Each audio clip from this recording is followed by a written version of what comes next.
Okay. Now let us discuss the next topic, that is sampling methodology and equipments under the industrial hygiene and occupational health subject.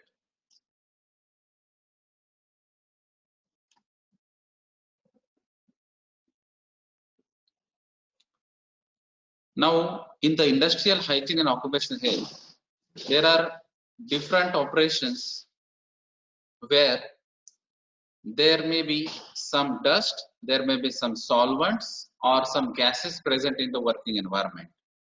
And in some of the operations like welding, cutting operations or some repairing and other operations, some gases may be created in that operation, and that is why that working environment should be checked. So there are some guidelines as far as this Maharashtra Pollution Control Board or Pollution Control Board is concerned. So they have given some maximum permissible limits of each and every gases, or even for the dust and solvents or some of the chemicals, so that we have to check this maximum permissible limits, and for that purpose we must go for the sampling and analysis method. Now what exactly this sampling is and what is the analysis? So to check the limits, to check the concentration of liquids or gases, to check the maximum permissible limits which is given by the MPCB or even by some other agencies like National Ambient Air Quality Monitoring, that is NAQ. So for that purpose we must collect the sample from that working environment or from that place where we have to check that concentration. So suppose, for example, if you want to check the ambient air sample, it means in the working environment or in the outside of the environment, if you want to check the dust concentration in the air, then we must collect the sample from the surrounding air of that building in the premises of our industry, and that sample collection is nothing but the sampling. So there are some methodology to collect that sample. There are some types of sampling collections. So this is one of the example. So if suppose the liquid solvents are there or some other streams are there in liquid form, then again for that purpose also we have to collect that sample. And like that, for the gases in the air or the gas concentration in the air, we have to collect the sample from the working environment or from the specific point where we have to check the concentration of that specific gas. Suppose say for example, if you want to check the hydrogen sulfide percentage in the tunnel systems or underground system, if you want to check the oxygen level of that particular working environment, if you want to check the chlorine or hydrogen gas, because we are using that chlorine as a disinfectant or hydrogen as a raw material in any some of the process, then we have to collect that sample. So to collect that sample of air, to collect that sample of the gases mixture, or to collect the sample of these liquid solvents, we have to do some practice, we have to follow some guidelines, and that is nothing but the sampling, right? So in this case, this is one of the factor that is called as sampling, and the next part is called as analysis. So if you collect this sample in the test tube or cartridges or in any other collection vessels, then after that point you have to go for the a specific method for that particular gas, and that is maybe a simple titration, that may be rigorous mixing and some other methods testings, that may be a use of UV spectrophotometer or the gas chromatography or other techniques which can be used or called as analytical methods or analytical equipments use. So in some cases we can easily identify the sample or that particular gas or impurities in the air or liquids, and sometimes we have to go for the sophisticated instruments like this GC, that is gas chromatography, or UV, ultraviolet spectrophotometer, or in some cases other sophisticated equipment, digital equipments can be used to identify that concentration, right? So the titration or the concentration testing or the chemical mixing, other things are nothing but the analysis part. So the first part is sampling, that is the collection of sample from air, collection of sample from the working environment in the form of gases or maybe in the form of liquid. That is sampling part, and after that analysis can be done, and after this analysis we can consider that this much concentration in terms of ppm, that may be in terms of mg per meter cube, or in other units can be identified. So we have to check this concentration and we have to compare this concentration with the standard norms. Suppose if you are going to check the dust in the air, in the surrounding air, in the ambient air, then we have to follow the national ambient air quality monitoring norms. And if you want to check the specific liquids components or gases components in the working environment, then we have to follow the Maharashtra Pollution Control Board guidelines, and we have to compare these actual results with the maximum permissible limits allowed by this MPCB, right? Then this sampling methodology may be personal air sampling, workplace sampling, or ambient air. So the surrounding of our building or the premises is nothing but the ambient. That is why it is called as ambient air sampling. And where if you are working in the boiler section, if you are working in the compressor section, if you are working in the furnace section, then that is nothing but your workplace. So for that purpose, you have to check the workplace sampling. And if you want to check the air which is nearby your nose, that is called as a breathing zone, that is 30 centimeter dia from the nose. If you want to check that air, that what actually you are going to breathe, so that is nothing but the personal air sampling. So this personal air sampling is referring for that air sampling for that individual person, and this is ambient air sampling, that is in the premises, out of the building, or that may be in the plant.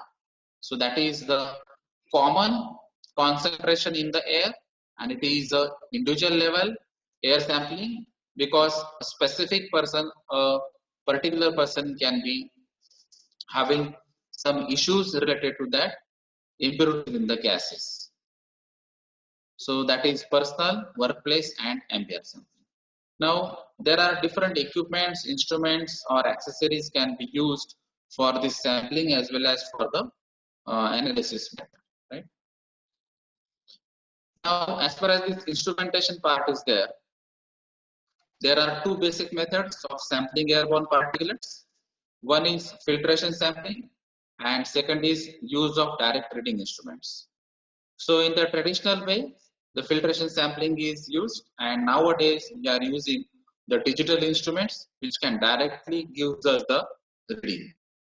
But in many of the cases, many of the chemists or lab chemists are still relying on the traditional methods due to some issues or the limitation with the direct reading instruments. And in some of the cases where this filtration sampling is not suitable, or if you don't, if you want to have the results quickly, then you can go for the direct reading instruments. So these are the main two types of instrumentation: filtration sampling and direct reading instruments. Now, what exactly this personal dust sampling equipment? So personal dust samplers are used to conduct both respirable and total dust sampling. Now this respirable dust is nothing but the dust which is involved in the air, which can be inhaled by the human being, and it is depend on the size of that particular dust. So the respirable means that can be inhaled by the person, that is through the respiration system, right? That is why it is called as respirable dust. And normally, as far as this MPCB norms is concerned, it is called as RSPM, that is respirable suspended particulate matters. Now we are studying about this RSPM. We are measuring the RSPM. In some days ago, we were measuring the SPM, that is suspended particulate matter. So whatever the dust which can be suspended in air, that can be measured. But now we are more concerned about the health, and that is why we are measuring the RSPM level of the air, that is respirable suspended particulate matter. And total dust, that may be respirable, that may be not respirable. So all the dust which can be suspended can be measured again and can be analyzed with the help of this sampling and analysis method. The components of a respirable dust sampler are a cyclone, a filter cassette assembly, and a sampling pump. So this dust sampling or personal dust sampling equipment consists of these elements. So that is cyclone separator, a filter cassette assembly, and a sampling pump. So why it is required? So cyclone is a equipment which is a solid separating equipment in which we are using the tangential inlet of that particular dust, and that air with some impurities can be strike out on the cyclone wall, and it consists of a cylindrical wall on a top level and conical at the bottom. So that consists of the cyclone. So after striking out the solid particles from the air, that can be collected out as a dust part from the bottom, and remaining air or pure air can be separated out. That is cyclone. So we have to separate out first the high density or high molecular weight particles, and a filter cassette assembly can be used to block that particular dust for that particular micron size. So all the things of filtering media depends on the micron size. A sampling pump is used to suck the air from the working environment or from the ambient air. So if you want to use this pump for the personal dust sampling equipment, so that much air should be sucked by that equipment, and that capacity pump should be used in the personal dust sampling equipment. A total dust sampler does not have a cyclone, a filter cassette assembly, and a sampling pump are its only components. So when you are going to measure the total dust, then there is no need of cyclone. Now this is the simple flow sheet through which you can understand what exactly is happening in the personal dust sampling. So this is the filter through which this air can be sucked, that can be passes through this filter. Then there is a sampling head, and on the basis of this, tubing arrangement and pump arrangement is there. So to sample for particulates, a filter loaded into a filter cassette is used as a part of sampling train. Typically, this sampling train consists of these four elements, that is filter, sampling head, and tubing and pump. So you can understand from this figure now. This is a diagram which consists of the actual personal sampler. So this is box type structure where digital displays are shown, on off switches are there. We can measure the flow meter. So here is a rotameter in which LPH or LPS is given, that is liters per second or liters per hour. So we can measure the flow rate of air also, and this is connected to this tubing, Tygon tubing, and then it is connected to the rubber tubing, and here this collar clip is there. So you can connect this rubber tubing equipment to your collar. Then there is a main points, that is elements, cassette holder, adapter, filter cassette, and cyclone. So these are the main elements where the actual mechanism of sampling takes place. Now in this cassette holder, they can hold the particular dust Then in the filter cassette assembly, which is a supportive cassette for that filter paper, and here there is a cyclone. So this cylindrical and then it is a conical shape.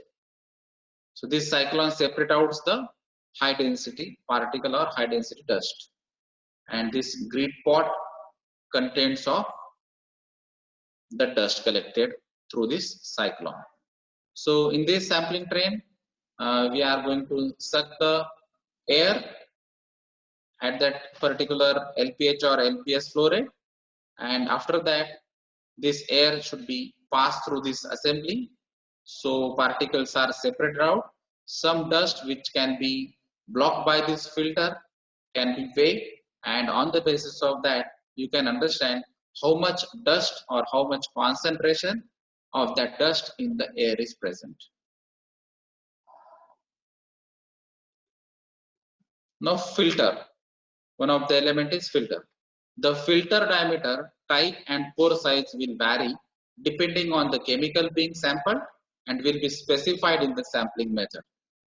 Of the more than 1700 airborne hazards listed in the SKC guide to NIOSH OSHA air sampling standards, over 500 are collected by the filters. So depending on the chemicals or the gases present in the working environment, you have to use that type of filter.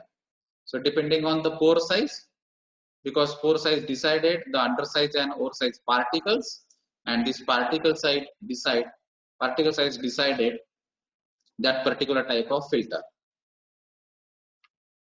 Over 500 are collected by this filter out of this 1700, and about 80% of the filter surface is porous. An air sampling filter may contain millions of pores smaller than the diameter of human hair. So now you can understand what exactly the size of these pores are. So it is the pores smaller than diameter of human hair, which is about 30 microns, or even cigarette smoke about 0.5 microns. So nowadays, due to this COVID-19 situation, we are more concerned about this 0.5 microns. So nowadays, we are using this N95 or other types of mask where you can block this 0.5 micron sizes viruses. Now in this case, it is a gas or gas particle. Then pore size, like the filter itself, depends on the application requirement. Now these type of filter type can be used in these filters, and there are abbreviations and their specific application. For example, mixed cellular ester is a filter type.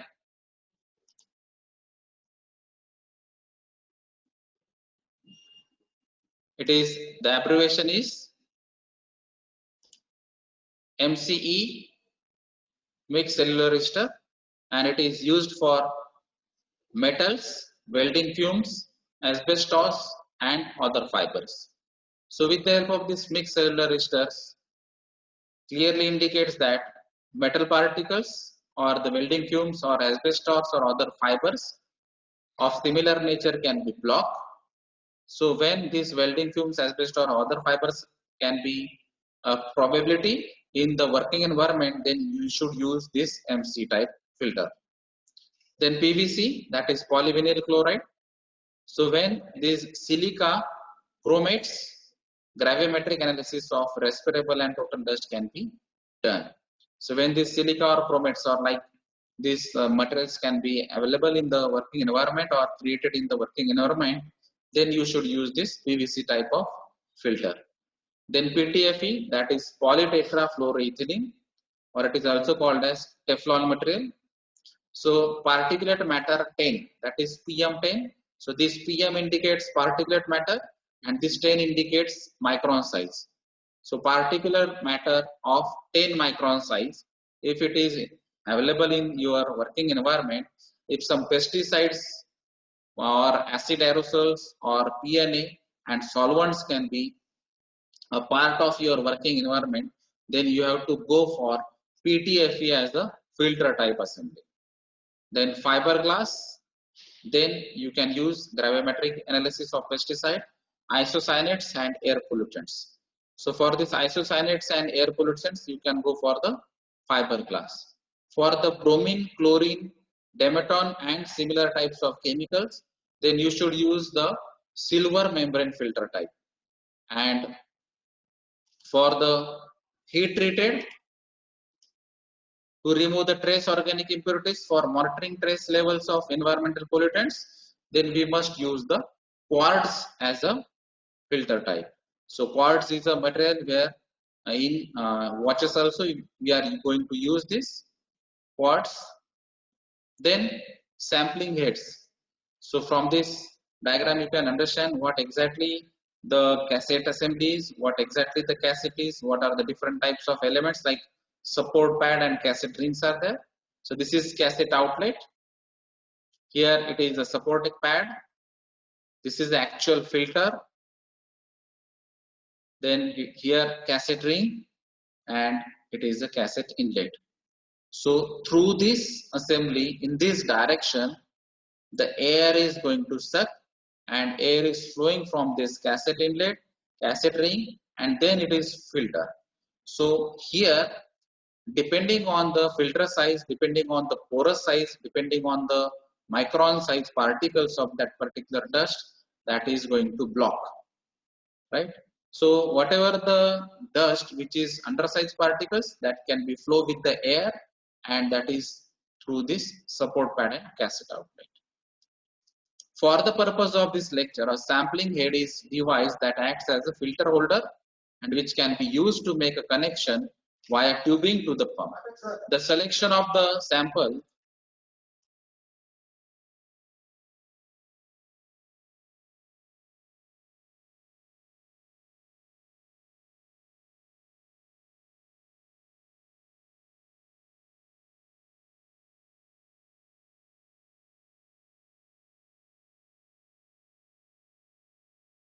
So the selection of the sampling head is determined by the nature of the airborne contaminant and the particle size range, which are as shown in figure. So we have already discussed about these all parts of sampling heads. Now here, cyclone sampling head, ion inspirable dust sampler, and hole sampler is shown. So you can now understand what exactly this cyclone means. So here the structure is like cyclone, and at the center, from this center, after striking these air particles or the air to this wall, the high density particle can pass through this hole and it can be collected to this grit. So this is the cyclone sampling head. Now this is the inspirable dust sampler where you can easily filter out the air, and it is designed for the respirable suspended particulate matter. Now this is another design where holes or the size of the holes is more than the respirable dust sampler.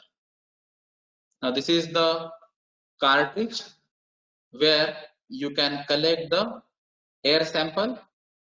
Here charcoal or activated carbon can be used.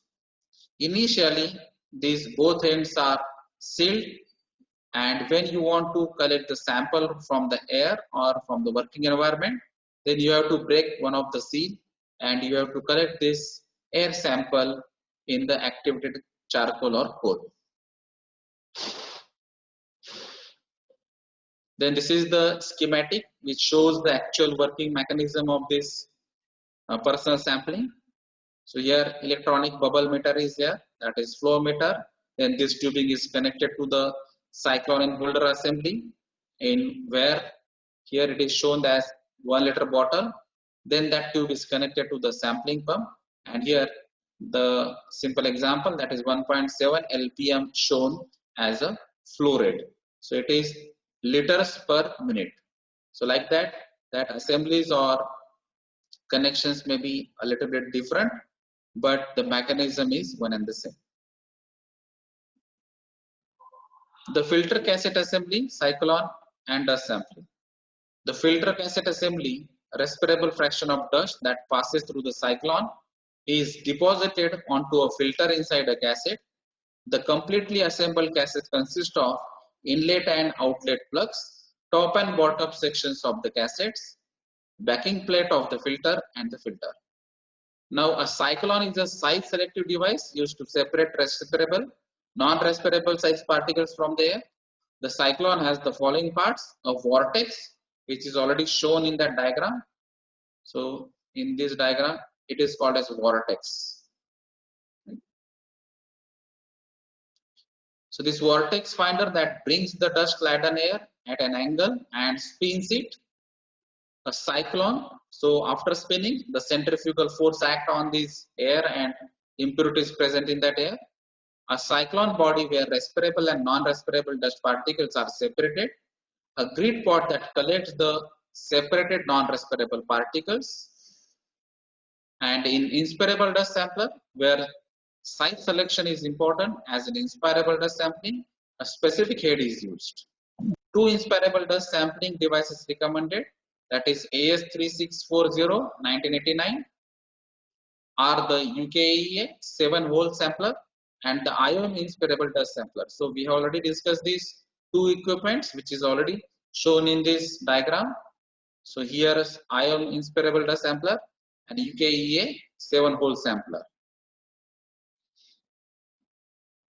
The IOM sampler is designed to overcome the problems of sampler orientation or wind spin and is used in preference to the traditional open phase sampler, which has a tendency to over sample in the environment where particulates of the large size are present. So if the large size particles are present in the environment, then you can go for the IOM sampler as a dust sampler technique.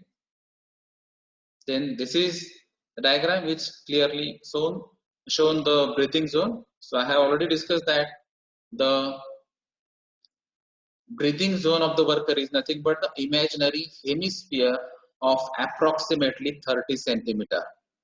So the hemisphere of approximately 30 centimeter is nothing but the breathing zone. Means the air from this hemisphere we are respirating, we are inhaling this air from this particular hemisphere, and that is why this particular air zone should be checked, should be analyzed. The concentration of dust to which a person is exposed is also critical to the impact on the health of the person exposed. This is measured in breathing zone of the worker, which is an imaginary hemisphere, approximately 30 centimeter, extending in front of their face and measured from the midpoint of an imaginary line joining the ears. Now sampling procedure, that may be in office or that may be in field. In office, be sure that battery has a fresh 16-hour charge prior to each use. Calibrate the pump using prescribed calibration procedures. So before using, we have to check this battery and then we have to check this calibration method. In the field, inform the employee that the sampling train is being used to determine the amount of dust in the air and that pump should not interfere the normal work practices. So we can easily work out with this dust sampler without disturbing the regular activities. Tell the employee when and where the sampler will be removed. Explain that if it is necessary to have the sampling device removed, for example, to use the washroom, the employee should inform a supervisor who will arrange for temporary removal.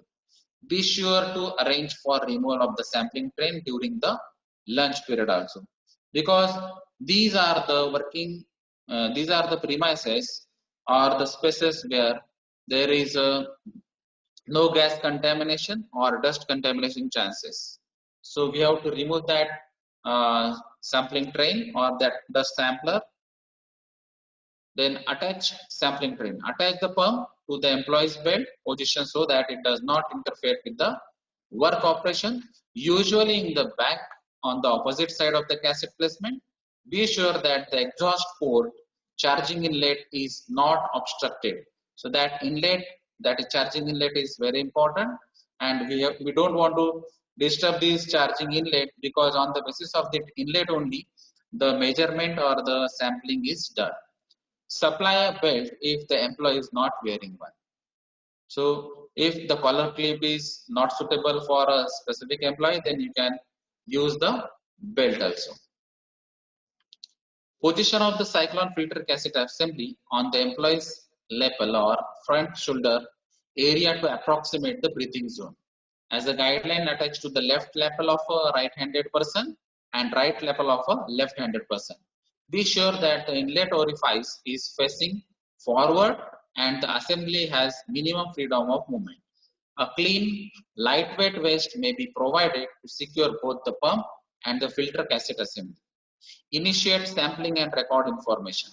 So before starting the actual pumps or the actual sampler, you have to check the assembly, the collar clips, the actual collection center or receiver in a breathing zone, the calibration of a pump, and then only you can start the sampler. So for starting, the first step is turn on the pump, record the starting time, pump serial number and sample number on the sample documentation form. So after starting the pump, after turning on the pump, the air which is surrounding or which is near to your nose, that is nothing but the breathing zone, can be collected through this sampler. Observe the pump operation for a short time to ensure that the flow rate is 1.7 liters per minute. So this is the basic flow rate where the air can be sucked through this pump. Complete the sample documentation form, observe and record weather the data, or call local weather services around midday. So whatever the temperature condition, humidity conditions or other conditions can be recorded at that particular point or can be collected from the weather services. Observe the pump operation after approximately 20 minutes and about every 2 hours thereafter to ensure that the sampling train is still assembled and working properly. So you have to check these pump observations or pump operations at least for 20 minutes continuously, and after using the 2 hours also you have to check for the 20 minutes. Record the time of the check and the time of any pump flow rate adjustment in the field notes. Collect the sample for 7 to 8 hours. If large concentration of dust are suspected, collect 2 4-hour samples and combine the weights. So why this sample collection is for 8 hours? Because normally the working hours of any employee is for 8 hours in a day. Then check the flow rate and turn off the pump after 8 hours. Be sure to note the time that the sampling period ended. Remove the filter cassette from the cyclone assembly. Blow loose dust from the filter cassettes and keep the assembly upright to prevent the dumping and non-respirable size particles from the grid pot onto the filter. So we have to remove this grid pot, that is nothing but the denser particles. Dust will remain in the grid pot provided the cyclone is not tilted more than 120 degrees from the vertical provided the pump is still running. Put the inlet or outlet plugs in the filter cassette and set the sample site. Be sure to maintain custody of all samples at all times. So each and every sample must put some numbering, some symbols, so that we can understand on which date, on which shift, in which shift, and in what working area or with who is a specific person. So all these things should be taken care to have the exact sample to identification of that particular sample. Secure the collected sample. Place adhesive tape or a shrinkable cellulose band over the two-piece cassette assembly, covering the inlet and outlet plugs. So we have to close that particular collected sample to avoid the other impurities from the surrounding air. Ask the employee about activities and their duration during the sampling period to see if they match earlier predictions and if the employee classifies the day as typical, right? So after doing this sampling, completing this sampling procedure, what exactly the post-sampling procedure is? If a respirable crystalline silica sample was collected, each filter must be analyzed for quartz, permissible limits must be calculated for each personal exposure, that is also called as PEL, personal exposure limit. A minimum of 0.1 mg of respirable dust per filter is necessary for accurate analysis. If the presence of cristobalite or tridymite is suspected in the sample, request analysis for crystalline quartz, cristobalite and tridymite. Ship samples to an analytical laboratory for analysis. Be sure collected samples are shipped in a container designed to prevent damage during the transit. So whatever the samples you have collected, that should be collected in a prescribed manner, which is given by the MPCB guidelines, and the container should be designed for that particular sample collection only. So that container should be prevented from the transfer or the transmission damages, and then only that analysis can be done in an accurate or precise manner. So for the solvents, the sampling procedure is samples are collected using a personal sampling pump calibrated with the sampling device attached to within plus minus 5% at the recommended flow rate. So we can start that pump, we can collect this sample with the recommended flow rate. Then samples are collected with 7 cm into 4 mm ID and 6 mm OD glass sampling tubes packed with the 2 sections of adsorbent ABC. So we have already shown that tube. So that may contain mainly the activated carbon or charcoal. The front section contains 110 mg and the back section contains 55 mg of adsorbent.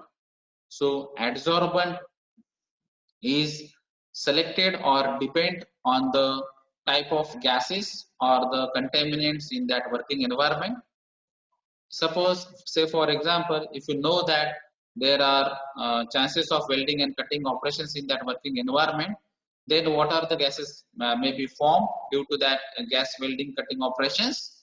So you should know that the type of gas, the characteristics of gas, and which adsorbent are suitable for collecting or adsorbing that gases. So on the basis of that, these adsorbent are selected or choiced. The section are held in place with glass wool plugs. For this evaluation, commercially prepared sampling tubes are purchased from the specific companies. Immediately before sampling, break off the ends of the sampling tube. So we have already discussed about this. These sampling tubes are having 2 ends. Already that 2 ends are sealed, but for sampling, one of the ends should be break. All tubes should be from the same lot. Attach the sampling tubes to the sampling pump with flexible tubing. It is desirable from the sharp jagged end of the sampling tube. Position the tube so that sampled air first passes through the 110 mg section. So it is the arrangement where that first that air sample is going to pass through this 100 mg adsorbent. Then it is going to pass through the 55 mg adsorbent.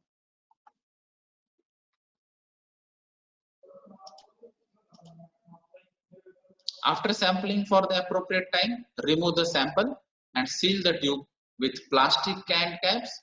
Wrap each sample end to end with a foam OSHA 21 seal. So there are some guidelines, like OSHA guidelines are also there. How to take the sample, how to seal the samples. Submit at least one blank sample with each set of samples. Handle the blank sample in the same manner as other samples, except draw no air through it. Record sample air volumes in liters for each sample, along with any potential interferences. Ship any bulk samples separate from the air samples and submit the samples to the laboratory for analysis as soon as possible after sampling. If delay is unavoidable, store the samples at reduced temperatures. So preservation of this sampling is little bit difficult task. So transfer this sample as we have collected is a priority, or it is recommended for the better analysis. Thank you.